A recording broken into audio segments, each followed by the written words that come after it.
Hey peeps, happy Friday. It is 12:30 Pacific time, of course. Not for Eric though. It's a little bit later for you. But thanks Part guys for time. joining us. Thanks guys for joining us today. I'm super excited to have a very special guest with us today. We are going to be talking about imaging, and who better to talk about imaging than one of the masters himself, Eric Romanowski. Eric, thanks so much for joining me today. Master. Master. I love it. Well, hey, uh, I appreciate it. Thanks for having me. yeah, I think if any of you guys have been following Eric or have been on social media, you've probably seen and heard some of his amazing work. And so I'm very, very happy to bring you to the Peeps group to talk a little bit about imaging and how it can help uh, your VO career. So tell us a little bit, Eric, about your experience and what voiceover talent can expect to gain by having skills in the imaging genre. Yeah. So basically, I came from radio. I fell into imaging, kind of like I fell into demo production. It just kind of happened, and very thankful for it and happy for it. But just left radio last year after about 15 years producing imaging. The beauty to me about imaging is being able to show one's personality. If you're a goofball, if you're a nut, if you like to say whatever comes to your mind and just blurt it out, even if it's inappropriate. For a lot of formats in radio, that works. Radio stations love it more now than ever. They're looking to just make it as real as possible. So that to me is why it's fun. Being able to showcase if you're an outgoing person, if you're witty, if you're goofy, if you're whatever, it's a great opportunity. From a talent's perspective, probably the most positive aspect of imaging is the retainer aspect, meaning that you can pick up a radio station and that radio station will pay you every month to voice work on a consistent basis. So it's one of those consistent methods of income. That if, let's say, you're having a slow month, summer tends to be slow for voice people. That's where radio can kind of like, support, the family, or, it's that consistent income that you can rely on. Well, I'll tell you, consistency is everything, I think, in really succeeding and surviving in this industry. So it's always, I think, a great way to keep the income coming in and not be panicked every single month. So, Right. yeah. No, that's exactly it. I mean, it's certainly one of those things where it's like, oh man, this has been a tough month. I'm glad I have these stations, whether it's, well, I mean, we're not talking affiliate really, but let's say you have some TV affiliates or radio stations that, I still work for a few myself, and it's just when things get slow, it's nice to have, okay, I have X amount of dollars coming in guaranteed this month, so that's. Is it usually something that is paid on a monthly kind of a basis, or is it a per job basis? No, it's typically on a monthly basis. Yeah, most radio stations are going to want, and there are some smaller market stations that'll hit you up and say, hey, can you voice this, and we're going to run it for 3 years, and then that's when you say, hi. Yeah, well, that would be my other question in terms of, there's a stigma out there about radio in terms of rates sometimes that tend to be lower. What do you have, like, what sort of discussion do you have in terms of somebody getting into imaging regarding rates? Can you command a fair rate, a fair rate when getting an imaging job, or what is that like? Yeah, no, I think you can. I mean, yes, like things have changed. I mean, to say things are as robust as they once were, I'd be lying. But there are people still making a good career in it, and the one thing I would say is you got to know what's good for you. You got to set your rates to what works for you. I would never tell anybody to go down to rates just to make the money. You know what I mean? Like, I would set your rate, and if it fits within your reach and your budget, go for it. But I it's competitive, And that's one thing to keep in mind is that, you know, I don't just tell anybody to go into imaging. Mm-hmm. One of those things where I don't feel like it's for everybody. Right. I'll be the first to tell someone when I don't think it's for them. It's one of those things where it's kind of a specialty, not in the regard that it's more important than anything else, but that it's just different. It's just different, and you have to get it, and not everyone gets it. And you know, how do you get it? That's the question. Tell us a little bit more about, like, for example, I have every demo in the world, but I don't have an imaging demo, and I've not ever really taken coaching for that. What sorts of things could I expect to learn about imaging? Like, do I need to have a special personality? Are there different genres? I know that there's different radio stations out there. And in terms of, like, if you see a fit, is there one person that's a fit for all types of stations, or how does that work? You know, I would say very few people are fit for you know, every format. It's there's very few people that, I mean, that can do it all. You know, there's some greats in the industry that do probably 5, 6, 7 formats. But that's a rare breed. A lot of those people came from radio. A lot of those people might have been on the other side. You know, like I know a lot of great producers that are now just voice talent. They were behind the scenes and they got it. They were in my seat at one point. You know what I mean? Like they knew what they wanted, and now they can deliver it themselves. You know what I mean? I don't think radio is you know, a background in radio is mandatory. I think it could help, but I also think it hurts a lot of people too. So interesting. You know, I'll have a jock reach out to me every now and then and say, "Oh, you know, I come from radio. I want to do it," and it just doesn't click with them. It's one of those things where, like I was saying before, you either get it or you don't, and sometimes, and you move on. You know, not everything's for everybody. Some people aren't narration. Some people aren't great at promo. Right. You know, everyone can't be great at everything. So, well, what would you say is what is a way that you can get work in imaging? I mean, is it all about your demo? Is it, you know, how do you market yourself specifically to get the work? I mean, is it knowing people? Is it I mean, do you audition? How does that work? You do all that, everything you mentioned. A great demo is certainly the way to get into, you know, to get into an agency. I mean, they're not just going to pick you up. And even those agencies are going to be selective as to who they pick up. They're going to want you to have some stations under your belt, usually, for the most part, unless you're booking in other areas of voiceover. And what else did you say? Well, I was asking, like, how do you actually get work? Is there an agent? Is there, you know, marketing your demo?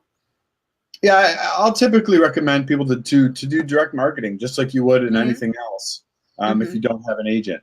But to be able to say, hey, station XYZ, I'd love to be the voice of your station. You can't just say that and send them your commercial demo, you know, and expect them to take you on. It's one of those specialty productions. It's completely different from commercial. You need to have a solid demo. So yeah, I would typically tell people to start by grinding it out themselves, start marketing, hit up radio stations, certainly knowing people in the industry. You know, if you are an ex-radio jock or production guy, using those relationships with program directors, VPs, jocks, anything that can get you one step closer to the decision makers, use. You know? So what I'm really excited about is you are the first, and I've been doing VO Peeps workshops for many years. You are the first to actually do an imaging class with us. So I'm excited to tell our audience out there that we are offering a class with Eric, and that's coming up on, and I always forget the date, so let me just look that date up. That's coming up on the 18th. From 10 to 12, and we're going to be talking all about imaging. Maybe you can talk a little bit about what's going to happen during the class. Yeah, I mean, we'll go further into details, obviously, from, you know, what makes a great demo, what should be on a great demo, things to avoid, pros and cons of imaging. Like I said, I'll be the first to tell people, hey, this probably isn't for you, or hey, you're jumping in too deep, like baby steps, like take it easy. That, you know, like I was saying before, it's a very rare breed of someone that can do 6 formats. You know, starting off with 1 or 2, that's a good start. Stuff like that. You know, radio imaging 101, the basics. And you know, I'll really alter the information based on, you know, who we see sign up. You know, I could go more advanced, we can go intermediate, we can go more beginner. It doesn't, you know, we can really go anywhere. We'll work through some copy. And once I get names, you know, I'll listen to their demos, get some ideas of formats I think they might fit in, and go from there. Sending out some copy.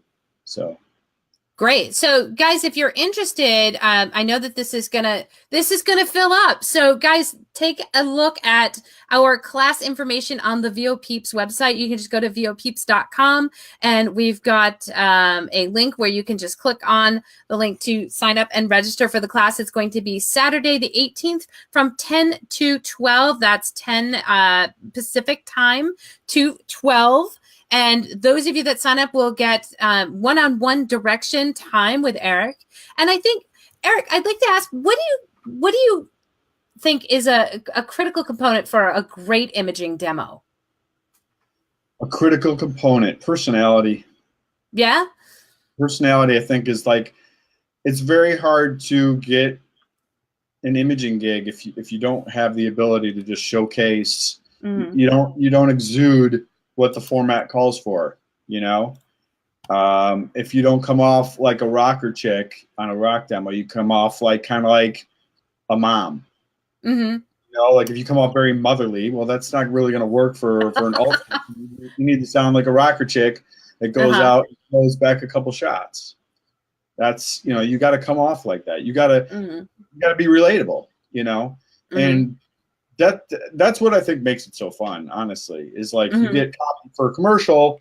Not to say your personality isn't in the commercial, but you can really let loose in imaging. It's so if people are hesitant because, you know, oh, I don't really know anything about imaging, well, this is probably the most affordable way to find out whether it's for you or not, because it's 2 hours, great deal, and it should be a lot of fun. So. Yeah. And you're gonna guide us through all different types of copy, I imagine. Like, what are the different types of imaging copy that we're gonna take a look at? I mean, it depends on, you know, who actually everyone that signs up, but you know, you can do it all: hot AC, AC, rock, top 40, country, news, sports. It's because how do you know? You know, how do you know if you don't try it? Really? Yeah. I mean, can you tell? Can I tell whether they try? When you're working with a student, can you tell? I mean, right away, and you say, well, maybe, you know, rock isn't for you, or, you know, that sort of thing. Yeah. I mean, when you've been around it long enough, you know, I can listen to someone's commercial demo and have a pretty good idea where I might see them, at least a range, you know, to be able to narrow it down. And then from there, we just kind of like narrow it down even more once we get into the copy. And but you know, again, like I'm a firm believer in just being able to kind of let loose and show your personality. If someone's a little timid and they're not really that outgoing, and it's really hard to drag that out of someone. So stations love it. Like I see it time and time again. You know, copy will come down and just say, feel free to ad lib. Like that's a huge thing. Oh, okay. Yeah. So program directors love that when you can just kind of let yourself go. So if you are timid and you aren't outgoing, whether you do imaging or not, you know, improv is certainly something you should consider for sure. Now, if students want to work with you, I mean, if you'll typically work with students for a few sessions. I mean, you're not going to just you know, create a demo for, I assume, just anybody, right? I mean, they have to work with you. So I assume that you have individual coaching sessions where you can assess where you think they fit best in the genre. Exactly. Like I said, I can get a pretty good idea. Like if let's say someone has a commercial demo, promo demo, whatever, I can listen to that, get a fairly good, decent gauge. And and then we kind of just narrow it down from there once we get into like a session, and we'll work through copy. I'll kind of direct them through. It's also really important too, I think, like if someone's uncertain about imaging, is to listen to it. Yeah. Yeah. I mean, there's like, Atlas and CESD, Hoss Management, Benstown. Like these are all excellent resources for you to jump on and listen to them. Like, oh man, that sounds really fun, or maybe it's not. Maybe you don't think it sounds fun. Well, to me, it's always sounded like such a blast. I mean, and I don't know why it's taken me so long to even really delve more into it myself. So I think for all of you guys that may be watching out here and that have ever questioned, should I, or what's it all about? I think this is going to be a great opportunity for you guys to get a really great introduction, get directed by Eric, and find out, and come out of your shell. If you, I think most voice talent, I mean, a lot of voice talent I know are certainly not that timid, but I think even if you're unsure of yourself, I think it could be a really great class to get you out of your box, and it could work. I think working on imaging could also help you in other areas of voiceover as well, because it's going to get you more into that improv mode, perhaps. Allow you to explore your characters, I think, more freely. Yeah. I think in terms of like being similar to a different area of VO, I would say promo is probably the closest thing to it, in terms of, or like a TV affiliate. But I think it surprises people sometimes that like they don't know a lot about it and they're not really sure, and they find out what. So if those of you maybe watching now and on the fence of whether to come to the class or not, really just do your research. The agencies I mentioned were Atlas. It's atlastalent.com, CESD talent.com, Hoss Management. It's Hoss, HEMT.com. Like, go there and listen to these demos, and then you can kind of get a better feel, or just listen to your local radio station. Yeah. It's everything between the songs, besides the commercials. Cool. Fun stuff. So guys, I strongly encourage you to, let's get on over to the VO Peeps website, take a look at the class, register. Let's have some fun on the 18th with Eric. And I want to thank you so much, Eric, for taking the time to come and say hi to the Peeps. And I cannot wait for what's just about 2 weeks, right? 2 weeks. Again, guys, vopeeps.com, go to the website. All the information is there for registration. And by the way, you don't have to obviously be anywhere live. This will be remote access as well. We have participant seats and audit seats as well. So if you just want to kind of hang out lurk in the background, you have the opportunity to do that and ask questions as well. And I invite you guys. Yeah, if anyone has any questions beforehand, there's kind of, they want to know more before they spend the money, totally just hit me up, email, messenger, Twitter, Perfect. whatever. How can they get in touch with you? Yeah, they can email me from my website, earblowingaudio.com. They could hit me up through Messenger, Facebook Messenger, Twitter, DM, whatever. Awesome. LinkedIn, text, if you have a phone number, whatever. Great. Well, guys, if you don't have if anybody has any questions, feel free to post them in the comments. We can actually see them. I've got a couple people saying, hey, and clapping, but I'm not seeing any questions. Maybe I asked all the questions for them so far. But you guys, don't forget vopeeps.com. And Eric, thanks so much for taking the time out of your, I'm sure, busy Friday. But the weekend's coming up, so I'm excited about that. And I am looking forward to 2 weeks from now on the 18th, when we will be together again and working on imaging with the Peeps. Great. Thank you. Awesome. Thanks, guys. All right. Take care.